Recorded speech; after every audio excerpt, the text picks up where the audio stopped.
이 주일 아침에 우리 주님께서 우리에게 나눠주시는 생명의 말씀은 마가복음 14장 66절에서 72절까지의 말씀입니다. 우리 다 같이 한 목소리로 주의 말씀을 읽기 원합니다. 마가복음 14장 66절에서 72절까지의 말씀 같이 읽겠습니다. 자, 시작. 베드로는 아랫뜰에 있더니 대제사장의 여종 하나가 와서 베드로가 불쬐고 있는 것을 보고 주목하여 이르되 너도 나사렛 예수와 함께 있었도다 하거늘 베드로가 부인하여 이르되 나는 네가 말하는 것이 무엇인지 알지도 못하고 깨닫지도 못하겠노라 하며 앞뜰로 나갈새 여종이 그를 보고 곁에 서 있는 자들에게 다시 이르되 이 사람은 그 도당이라 하되 또 부인하더라. 조금 후에 곁에 서 있는 사람들이 다시 베드로에게 말하되 너도 갈릴리 사람이니 참으로 그 도당이니라. 그러나 베드로가 저주하며 맹세하되 나는 너희가 말하는 이 사람을 알지 못하노라 하니 달기 곧 두 번째 울더라. 이에 베드로가 예수께서 자기에게 하신 말씀 곧 달기 두 번 울기 전에 네가 세 번 나를 부인하리라 하심이 기억되어 그 일을 생각하고 울었더라. 아멘.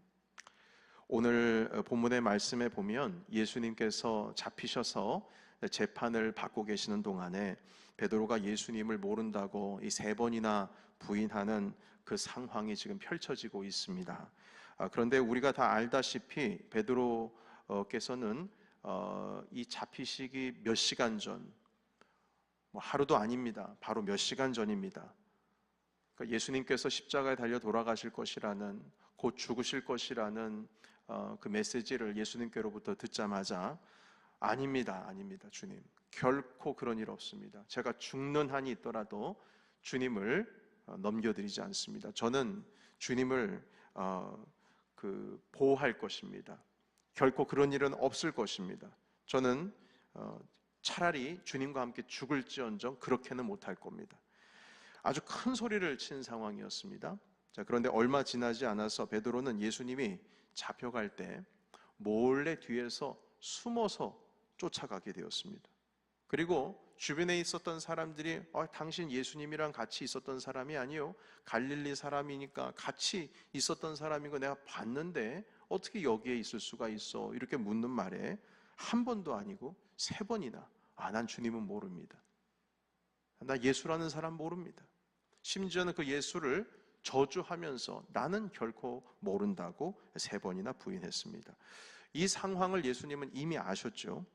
베드로가 주님을 결코 부인하지 않겠습니다 이렇게 말했을 때 주님께서 대답하시기를 네가 달기 두 번 울기 전에 나를 부인할 거다. 한 번도 아니고 세 번 부인할 거다. 이렇게 말씀하셨습니다. 그러니까 베드로는요, 지금 이 급박한 상황 속에서 정신이 없죠. 지금 주님이 이미 잡혀가셨고 자기 눈앞에서 지금 재판을 받고 그래서 그 뜰에서, 대제사장의 뜰에서 불을 쬐고 있으면서 사람들이 질문하는 말에 자기도 모르게 저 사람 모릅니다. 자기가 부인하는 줄도 모르고 그렇게 세 번씩이나 부인했습니다. 그리고 나서 달기 울어야 그때 깨닫는 겁니다. 달기 울고 나서야 자기가 부인했구나라는 것을 깨달아 알게 되었습니다. 그래서 그 생각이 나서 죄책감에 밖에 나가서 심히 통곡했다 이렇게 말씀을 하고 있습니다. 오늘 성경에 있는 말씀은 그냥 울었다라는 표현이 있지만 다른 복음서에 보시게 되면 밖에 나가서 너무 심하게 통곡했다라는 말씀이 기록되어 있습니다. 저는 그 베드로 사도께서 예수님 앞에서 제가 주님과 함께 죽을지언정 결코 주님을 부인하지 않을 것이며 주님을 떠나지 않을 것이라고 말했던 그 약속, 그 고백이 절대 거짓말이라고 생각하지는 않습니다. 거짓말은 아니었을 거예요. 그 약속이 그냥 마음에 그냥 사탕발림으로 말한 것이라고 저는 생각하지 않습니다. 그 베드로의 그 약속과 결심과 그 고백은 그 주님 앞에서만큼은 그건 진짜였어요.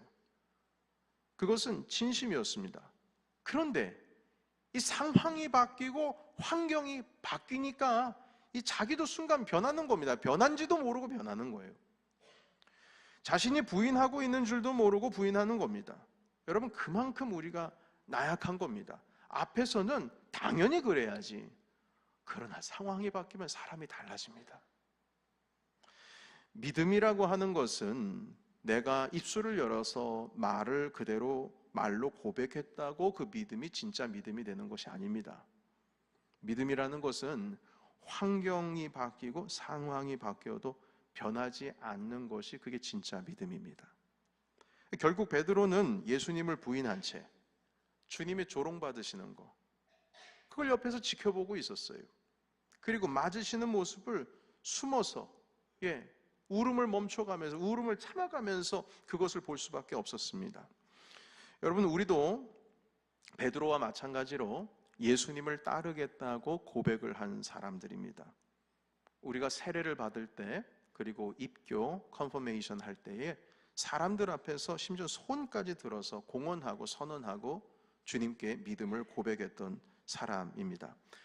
그런데 우리의 모습은 그 주님께서 말씀하신 그 신앙 그대로, 믿음 그대로 여전히 나는 주님 앞에서 신실하고 있는지를 한번 우리 스스로 성찰해 봤으면 좋겠습니다. 우리는 지금 여전히 그대로 신실한 그 신앙을, 주님께서 원하시는 그 신앙, 그 믿음을 어떤 상황에도 환경에도 변하지 않고 살아가고 있는가? 세상에 신이 없다고 말하는 사람들 있죠. 그 사람들을 가리켜서 무신론자 이렇게 말을 합니다. 그러나 제가 볼 때, 이건 전적으로 제 생각입니다. 제가 볼 때는 신앙을 가진 무신론자들도 있습니다. 좀 희한하죠. 신앙을 가졌는데 무신론자다.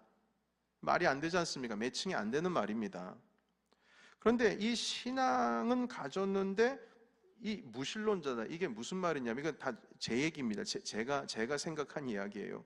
이 말이 무슨 뜻이냐면, 이 사람들은 하나님이 존재하지 않는다고 말하는 사람들이 아닙니다. 그 믿음을 가지고 있어요. 주님을 믿는다고는 합니다.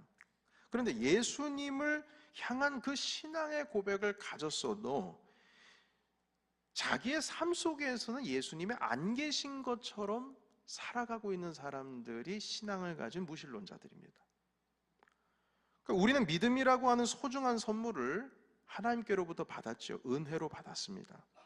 그런데 이 믿음이라고 하는 것이 항상 우리의 삶 가운데 장착이 되어서 필수품으로 없어지면 안 되는, 우리가 항상 호흡이 필요하듯이 필수품으로 내 신앙의 삶 가운데서 믿음이라고 하는 것이 24시간 장착이 돼서 그 필수품으로 살아가는 게 아니라 필요할 때만 꺼내 쓰는 기호품, 선택 품목으로서 이 믿음을 사용할 때가 많다는 겁니다.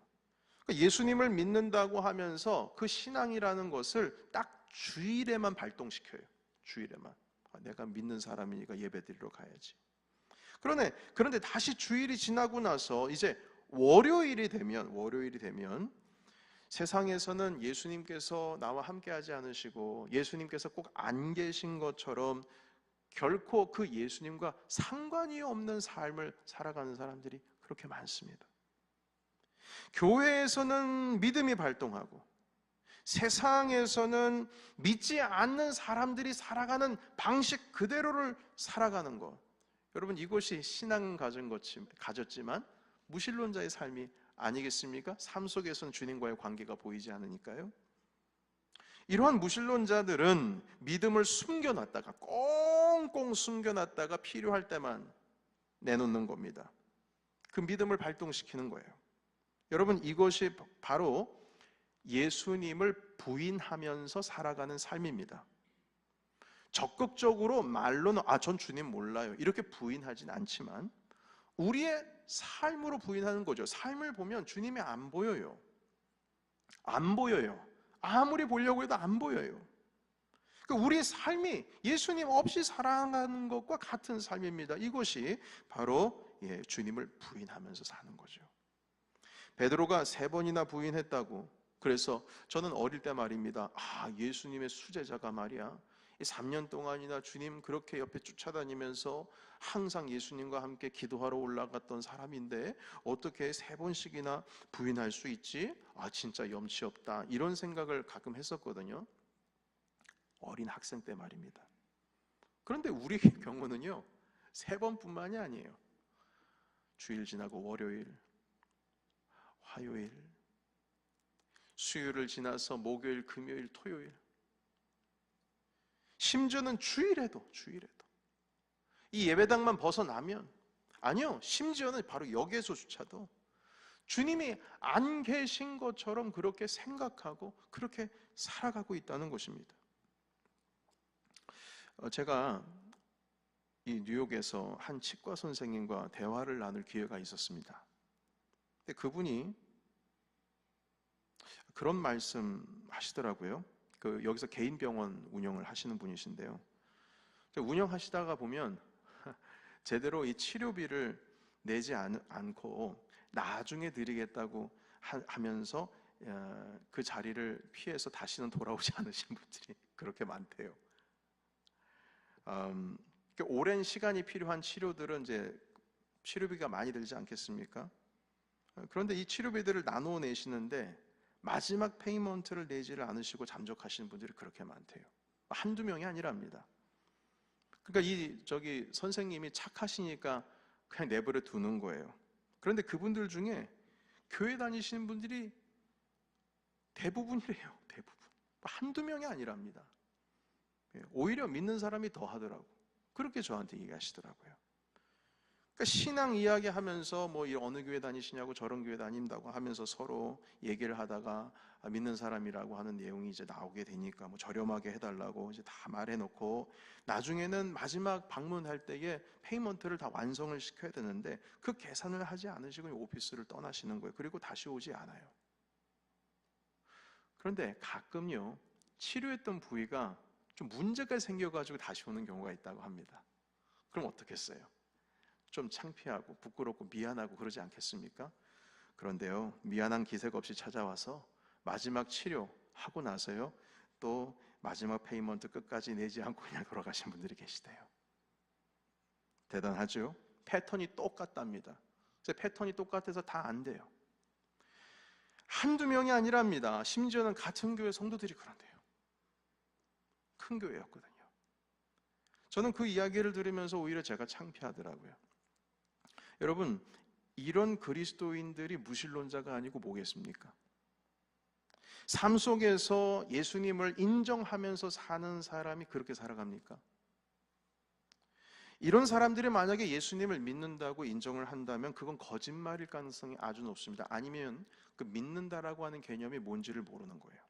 여러분, 믿는다는 건요, 예수님을 믿는데 그 예수님이 나를 위해서 십자가에 달려 돌아가시고 무덤에 갇히셨다가 3일 만에 부활하셨다라고 하는 그 팩트, 그 문장, 제가 지금 말하고 있는 이 워딩, 요걸 믿는 게 믿음이 아닙니다. 우리가 그리스도를 믿는다는 것은 그리스도의 모든 것을 믿는 거예요.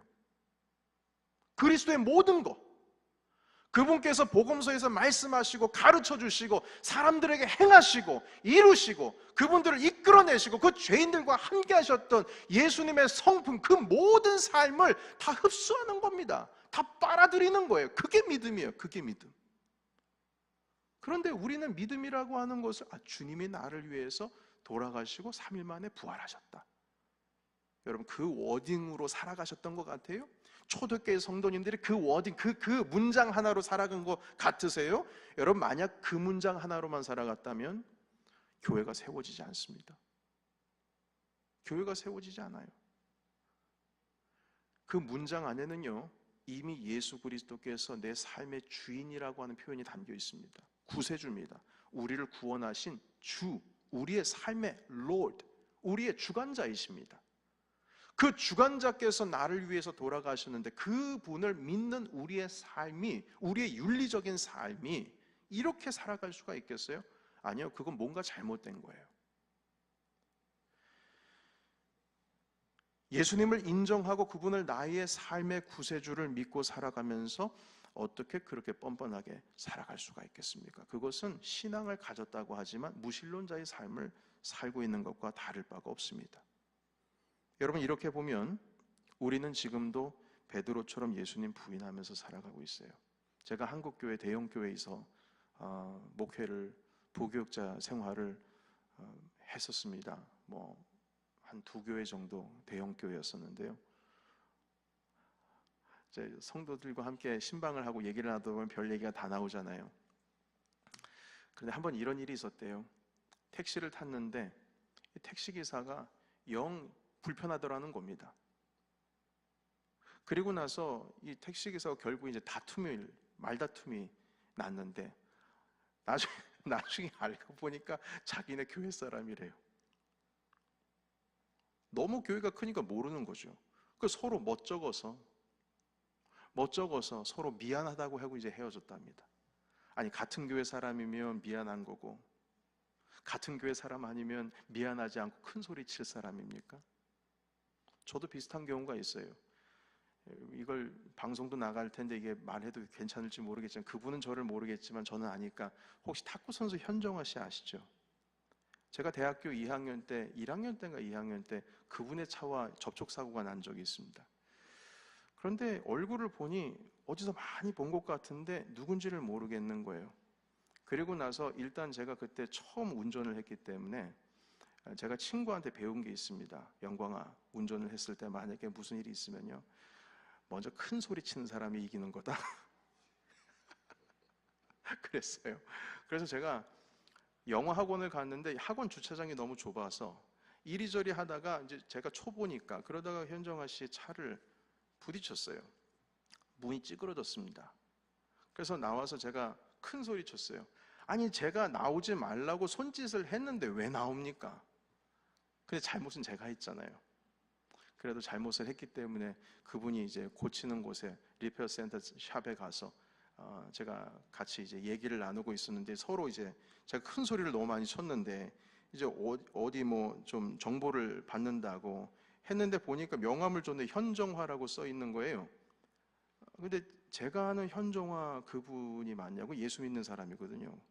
근데 저도 이름을 밝히고 제 주민등록증을 봐야 되는데 이름이 주영광이네? 난감해가지고 제가 그랬어요. 제가요, 오늘 아침에 너무 힘든 일이 있어서 그랬다고. 얼마나 부끄럽고 미안한지. 아니, 그러면 그분이 현정아 씨가 아니고 제가 이름이 주영광이 아니면 그건 미안할 일이 아니고, 제가 이름이 주영광이니까 미안할 일입니까? 아니잖아요.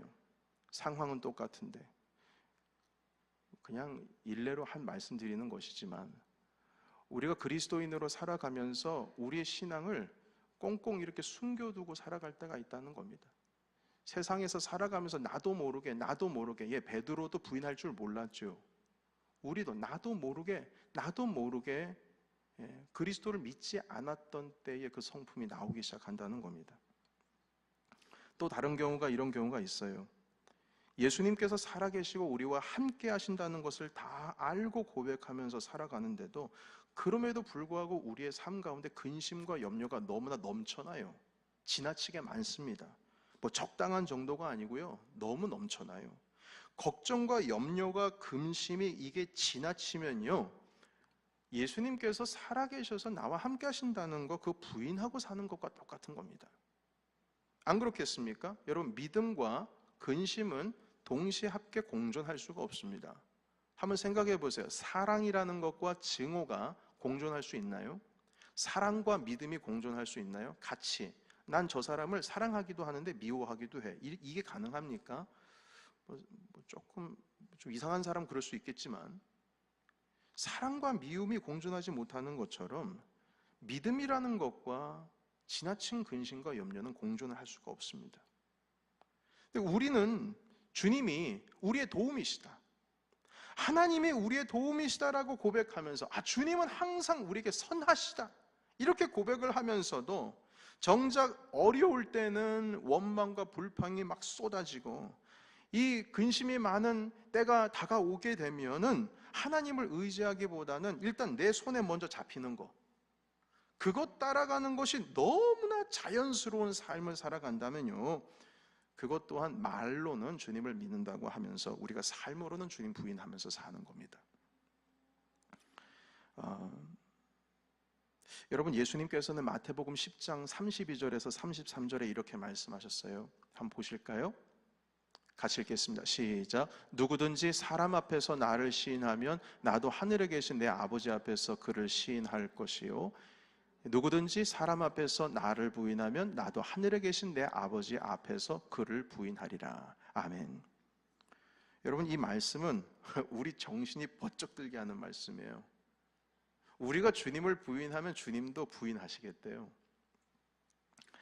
여러분, 정말 예수님이 우리를 부인하실까요? 정말 그럴까요? 내가 부인하면 주님 부인. 근데 맞는 말이거든요. 당연히 그래야죠. 그런데 베드로가 예수님을 모른다고 했을 때 정말 예수님께서도 베드로에게 모른 척 하셨을까? 여러분, 성경에는 베드로가 예수님 부인하자 예수님도 베드로 부인했다는 말씀은 보이지 않습니다. 근데 우리가 상상해보는 겁니다. 야, 베드로, 너 나 부인했어? 그래, 나도 너 몰라. 이제 끝이야. 너랑 나랑 끝이야. 그래, 여기까지. 그래, 3년 잘 버텼다. 그래, 나를 지금까지 따라줬으니까 뭐 여기서 끝나는 것에 내가 지난 너 지금 했던 이 행동에서는 뭐라고 하지 않을게. 그렇지만 여기서 끝이야. 너랑 나랑 끝이야. 나 너 모르는 거야. 이제 다시 만날 일 없어. 가. 네 갈 길 가. 난 십자가지로 갈게. 그러니까 주님이 이러셨냐고요. 이러셨을까요? 이러셨겠어요? 여러분, 실제로는 어땠습니까? 예수님은 부활하시고 오히려 베드로를 찾아오셨어요. 베드로는 예수님을 볼 낯이 없어서 갈릴리로 돌아가서 다시 어부의 삶을 살았습니다. 그 어부의 삶을 살아가고 있는 베드로에게 예수님은 다시 찾아가셨어요. 아직 새벽에 해가 뜨지 않아서 형태를 잘 구분할 수 없는 상황입니다. 불이 있어야지 얼굴을 볼 수 있어요. 예수님은 그런 베드로를 찾아가셨습니다. 예수님의 제자들이 예수님 목소리를 듣고 예수님인 줄 안 거예요. 얼굴 볼 낯이 면목이 없는 거죠. 그럴 때 그 베드로 옆에서 주님은 말씀하십니다. 그 앞에 모닥불을 보시면서, 베드로야, 넌 날 사랑하느냐? 뭐 시원하게 베드로가 대답을 했겠습니까? 주님께서 3번 물어보셨어요. 그리고 물어보실 때마다 뭐라고 하셨는지 아시잖아요. 내 양을 치라, 내 양을 먹이라 하셨습니다. 의기소침해하고 있는 베드로에게 고개 들어, 괜찮아, 내 양을 먹이라 하셨어요. 베드로는 예수님을 모른 척했지만 예수님은 베드로를 모른 척하지 않으셨습니다. 오히려 베드로를 찾아오셨고 다시 사람을 낚는 어부의 삶으로 이끌어 주셨습니다. 우리가 방금 읽었던 이 마태복음 10장 32절에서 33절의 말씀은 결국 우리가 예수님을 부인하는 것으로 우리의 삶을 결론 지었을 때의 그 상황을 말하는 것입니다. 그런데 우리는 지금 예수님을 부인하는 삶으로 결론 짓지 않잖아요. 우리의 인생을 그렇게 마무리하고 있지 않지 않습니까? 우리도 베드로처럼 실수하고 그 실수하면서도 만회하면서 살아가고 있는 인생입니다. 감사한 것은 예수님께서 베드로에게 기회를 주셨던 것처럼 주님께서도 우리에게 기회를 주신다는 것이죠. 우리의 삶 속에서는 처음에는 아직 우리가 부족하니까, 철이 없으니까 예수님이 없는 것처럼 그렇게 살아가면서도 그렇게 예수님을 부인하는 베드로처럼 우리는 살아가지만 결국 나중에는 베드로처럼 주인을 인정하는 삶으로 변화되는 과정 가운데 우리는 있게 되는 겁니다. 그래서 우리는 아직 공사 중이에요. 여러분들의 삶은 아직 공사 중입니다. 완성된 게 아니에요. 더 멋진 하나님의 주님을 따르는 제자로 될 줄로 믿습니다. 우리는 공사 중이에요. 그래서 괜찮은 거예요. 주님은 기회를 주신다고요. 베드로는 순교하셨습니다. 처음에는 예수님을 부인하는 삶이었지만 마지막에는 주님을 결코 부인하지 않았어요. 예수님처럼 십자가에 달려 돌아갔습니다. 전승에 의하면 베드로 사도께서 내가 어떻게 감히 어떻게 주님과 같은 모습으로 십자가에 죽을 수 있냐 해서 스스로 십자가에서 거꾸로 매달려 달라고, 형집행하는 자에게 나 좀 거꾸로 좀 매달아 달라고, 그래서 십자가에서 거꾸로 매달려서 마지막에 온몸으로 예수님을 인정하고 시인하고 그분을 나의 구주로 모시면서 순교하셨습니다. 예수님은 우리에게 우리가 주님을 시인하고 인정하는 삶을 살 수 있도록 기회를 주십니다. 우리가 주님을 모른다고 할 때 주님께서는 우리와의 관계의 끈을 놓지 않으시고 그래 이제 네 갈 길 가. 너랑 나랑 끝이야. 이게 아니라 우리를 계속 그 그리스도의 영원한 사귐의 삶 가운데 우리를 초청하고 계십니다. 우리의 끈을 놓지를 않으세요. 내가 새벽 날개를 치며 바다 끝에 가서 거할지라도 주님의 오른손이 나를 붙드시리라. 내가 저 깊은 그러니까 수올이라고 하는 것이 땅 밑에 지옥과 같은 곳입니다. 그곳에 내려가서 내 자리를 펼친다 할지라도 주님께서 나를 붙드실 것이다. 고백을 하고 있습니다. 여러분, 여러분들을 향하신 주님의 그 희망의 손길은 결코 끊어지지 않다는 사실을 믿으시기를 축복합니다. 결코 그렇지 않습니다. 주님은 초대하세요. 우리와의 사귐의 자리로 우리를 초대하십니다. 여러분 이번 돌아오는 주 금요일부터 책 속에서 만나는 영성 시즌 8번째 시간을 갖습니다. 이번에 그 책 이름이 사귐의 기도입니다. 사귐의 기도. 제가 기도에 대한 책을 여러 권을 서치를 하다가 우연히 발견된 책이에요. 아니 내가 왜 이 책을 지금까지 모르고 있었을까? 이렇게 생각할 정도로 너무나 반가운 책이었습니다. 그 책의 저자이신 김영복 목사님은 신학자이기도 하시면서 목회자이십니다. 한국에서 신학교에서 학생들을 가르치시다가 지금 미국 워싱턴에서 사귐의 교회라고 하는 곳을 지금 담임하고 계시는데요. 너무 반가웠어요. 그래서 지금 그 책을 읽고 있는데요. 여러분, 주님께서는 우리를 당신과의 사귐의 자리로 초청을 하십니다. 그냥 한 번 우리가 실수하고 모른다고 해서 내치시는 분이 아니시라는 것이죠. 여러분, 예수님을 믿는다고 하면서 예수님의 안 계시는 것처럼 이 월요일만 되면 세상 사람처럼 살아가고 주일에만 이 믿음권에서 쓰는 삶은 아직 공사 중입니다. 예수님을 믿는다고 하면서 모든 근심 걱정 다 짊어지고 살아가는 것은 아직 내려놓는 거를 배우지를 못한 거예요. 아직 배우지를 못하는 거예요. 요번에 우리 탁구 대회 하지 않습니까? 탁구를 하는데 뭐 심해승도 있고 무슨 뭐 여러 가지 기술이 있는데 몸에 익숙하지를 않으니까 그걸 받아치는 법을 몰라요. 마찬가지로 우리가 아직 덜 익어서 아직 철이 없어서 주님 앞에 그 걱정과 근심을 내려놓는 법을 몰라요. 아직. 그러나 여러분, 우리가 성장하고 있잖아요. 그래서 괜찮아요. 주님께서는 여전히 우리 손을 붙들고 계시고 당신의 영원한 사귐으로 우리를 초대하고 계십니다. 그래서 여러분, 우리가 공사 중이기 때문에 아직 연결지 않았기 때문에 자기를 부인했던 베드로에게 찾아가셨던 것처럼 우리를 찾아오신다는 것이죠. 한국의 한 개그맨 코미디언이요, 이제 거의 제 생각엔 이제 30대 중반을 넘어서 이제 40으로 달려가고 있는 개그맨인 것 같아요.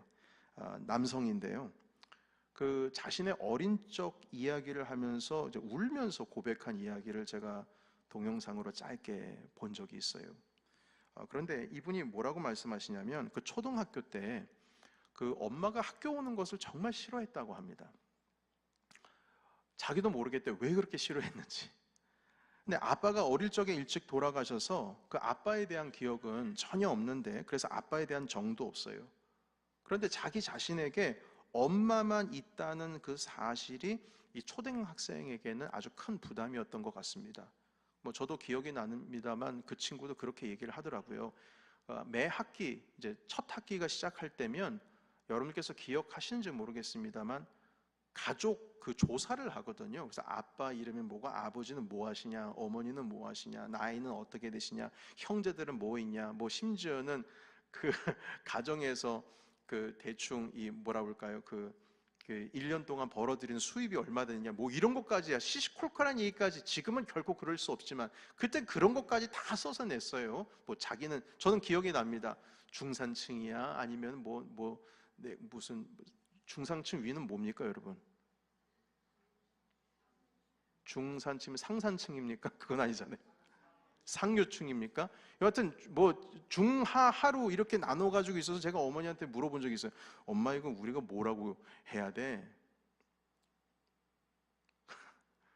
그것까지 다 써서 내는 거예요.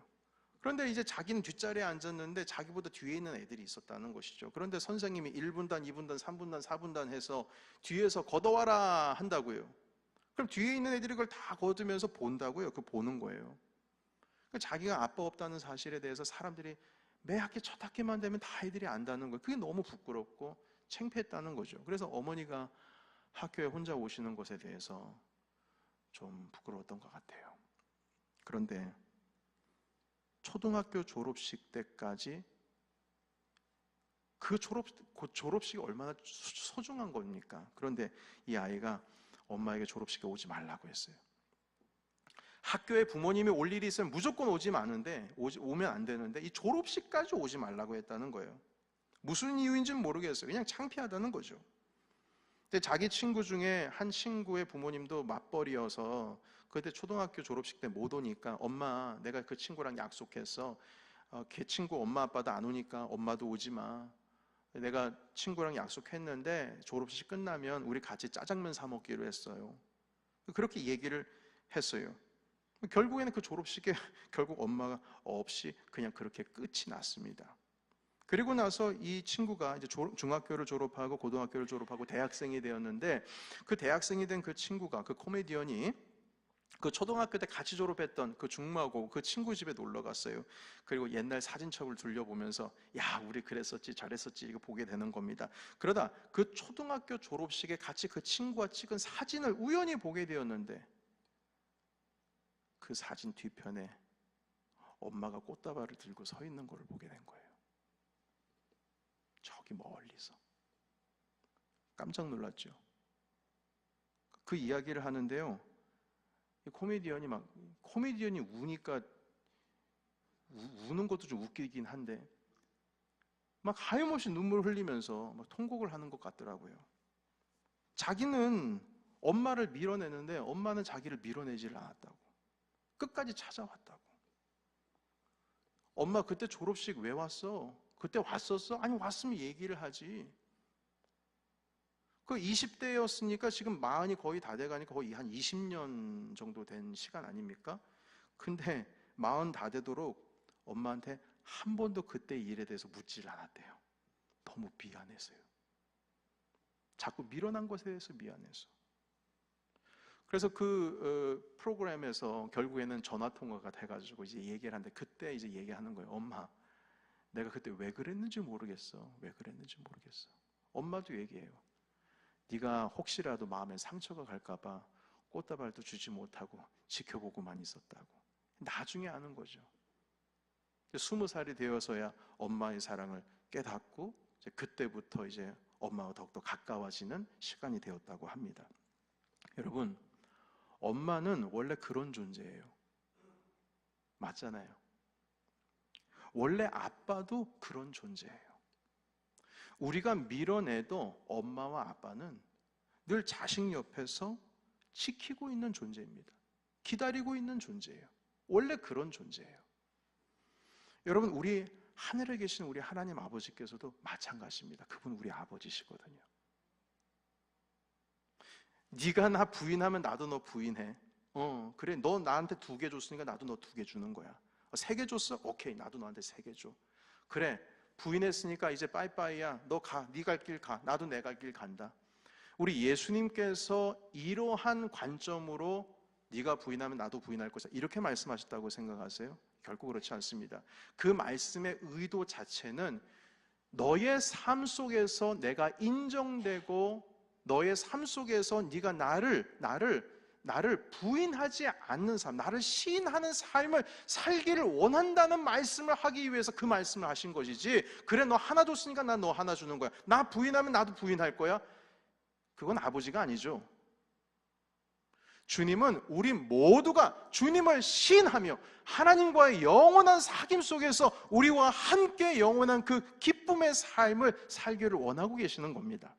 주일뿐만 아니라 월요일도, 화요일도, 수요일도, 목요일도, 금요일도 토요일도, 우리의 평생 우리 주님과의 관계 속에서 주님을 인정하는 삶을 살기를 원하시는 거예요. 그걸 원하셔서 그렇게 말씀하신 거예요. 우리는 이 뉘앙스를 잘 이해해야 합니다. 사랑하는 성도 여러분, 예수님께서 베드로를 찾아가셨던 것처럼 우리에게도 찾아오세요. 실수했는데, 베드로가 주님을 뵐 면목이 없는데 주님이 찾아오세요.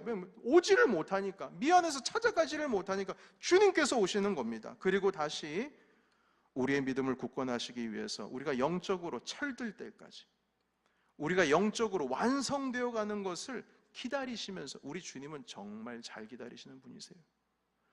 끝까지 기다리십니다. 돌아올 때까지. 탕자의 비유 아시잖아요. 아버지가 연로해가지고 눈에 진물이 나요. 시력도 좋지 않습니다. 그런데 멀리서 걸어오는 거짓골을 하고 있는 아들은 알아봐요. 두 발 신발 다 벗겨지는지도 모르고 달려가서 그 아들을 끌어안습니다. 여러분, 베드로가 예수님을 부인했던 것처럼 우리도 예수님 부인하고 살고, 예수님을 믿는다고 하면서 세상 근심을 다 짊어지고 살면서 우리 옆에 꼭 예수님이 안 계신 것처럼 그렇게 세상 사람들과 별 다를 바 없이 산다고 해도요, 결국 우리는, 우리의 정체성은 하나님의 자녀입니다. 자녀는 부모를 닮아가게 돼 있어요. 하나님의 자녀는 결국 하나님을 닮아갑니다. 닮아가요. 여러분 다 닮아가실 겁니다. 걱정하지 마세요. 지금 실수 있어요. 아직 습관이 안 돼서 주님 앞에 내려놓는 법 몰라요. 그리고 우리가 월요일부터 토요일까지 힘겨운 생활 살다 보면 베드로도 자기가 부인할 줄 몰랐어요. 그런데 어떻게 하다 보니까, 삶이 바뀌다 보니까, 상황이 바뀌다 보니까 그렇게 됐어요. 그런데 주님께서 그걸 가지고 정죄하시면서 넌 나쁜 놈이야, 넌 가, 네 갈 길 가, 이것이 아니라 내 양을 먹이라, 너 나 사랑해? 이거 물으시면서 계속 끌어당기세요. 오늘도 여러분은 끌어당기십니다. 그 코미디언이 나중에 이야기 나눈 자리 가운데서 그렇게 얘기하더라고요. 엄마, 내가 왜 그랬는지 모르겠어요. 그때 왜 그랬을까요? 왜 그랬을까요? 여러분, 우리가 주님을 부인하는 삶을 살아가는 그것은 그냥 한때의 이야기로 남겨두는 게 좋습니다. 평생 그러면 안 되잖아요. 그때 왜 그랬지? 그냥 그 정도에서 끝내는 거예요. 예수님은 우리를, 예수님을 시인하는, 성장하는 그 과정으로 우리를 이끄십니다. 여러분, 내일은 월요일이죠. 월요일입니다. 오늘의 이 믿음을 가지고 그대로 변함없이 내일 월요일을 맞이하시기를 축복합니다. 월요일이 됐다고 해서 사람 바뀌는 게 아니라 그대로 믿음 가지고 월요일을 맞이하는 거예요. 오늘만 주일이 아니에요. 내일도 주님의 날입니다. 내일 걱정과 근심 또 시작할 겁니다. 시작이 될 거예요. 분명히 우리에게 수많은 걱정과 근심들이 다가올 겁니다. 그럼에도 불구하고 오늘의 이 믿음을 가지고 내일을 맞이하십시오. 내일도 주님의 날입니다. 오늘만 우리와 함께 하시는 것이 아니라 내일도 주님은 우리와 함께 하세요. 예수님께서 여러분들을 인정하십니다. 예수님이, 하나님이 여러분을 나의 딸이라, 나의 아들이라 인정하십니다. 우리도 예수님을 인정하는 월요일을 맞이해야 될 줄로 믿습니다. 이 월요일은 주님의 날이다. 화요일도 주님께서 나와 함께 하신다. 수요일도 내 걱정과 근심은 주님께 맡겨드린다. 하나님께서 여전히 살아계셔서 우리와 함께 하시는 내일 월요일을 맞이하시고 우리와 함께 하시는 주간을 함께 누리시는 우리 모두가 되시기를 예수의 이름으로 축원합니다. 아멘. 기도하겠습니다. 하나님, 우리는 하나님의 자녀인데 아직 영글지가 않아서 이건 주님을 닮은 건지 안 닮은 건지, 걱정 근심은 주님 앞에 내려놓는 법이 서툴고, 주님을 믿는다고 하면서 세상 가운데 나가선 주님이 안 계시는 것처럼 살아가는 참 아직 덜 성숙한 사람들입니다. 그러나 우리는 주님의 자녀입니다. 그래서 결국 주님을 닮아갈 겁니다. 여전히 우리를 버리지 아니하시고 넌 나를 사랑하느냐, 오늘도 그 영원한 사귐으로 이끄시는 주님을 찬양합니다. 주님, 이 시간 우리의 마음을 어루만져 주시고 하나님의 거룩한 아들과 딸이 될 수 있도록 성령님, 이 시간 이곳에 기름 부어주시고 나를 만져 주시옵소서. 우리 함께 기도하며 주님 앞에 나아가겠습니다. 살아계신 하나님 아버지, 이 시간 주님 앞에 우리가 하나님을 인정하기 원합니다. 예수님 시인하기 원합니다. 삶으로 인정하기를 원합니다. 주님 근심과 걱정을 주님 앞에 내려놓기를 원합니다. 주님을 향한 믿음을 가지고 이것이 변하는 믿음이 아니라, 상황 때문에 변하는 믿음이 아니라 영원히 변치 않은 믿음의 삶으로 영그러지기를 원합니다. 성장하기를 원합니다. 주님과 함께 나아가기를 원합니다. 하나님, 내일은 월요일입니다. 오늘의 이 믿음 가지고 그대로 내일을 맞이하기를 원합니다. 오늘만 주일이 아닙니다. 내일도 주님의 날입니다. 내일 모레도 주님의 날입니다. 하나님, 우리의 믿음을 꽁꽁 숨겨놓고 필요할 때만 꺼내 쓰는 믿음이 아니라 우리의 평생에 하나님과 동행하며 예수 그리스도와의 그 영원한 사귐 가운데 들어갈 수 있도록 주님 인도하여 주시옵소서. 하나님, 여전히 살아계셔서 우리와 함께 하심을 알기를 원합니다.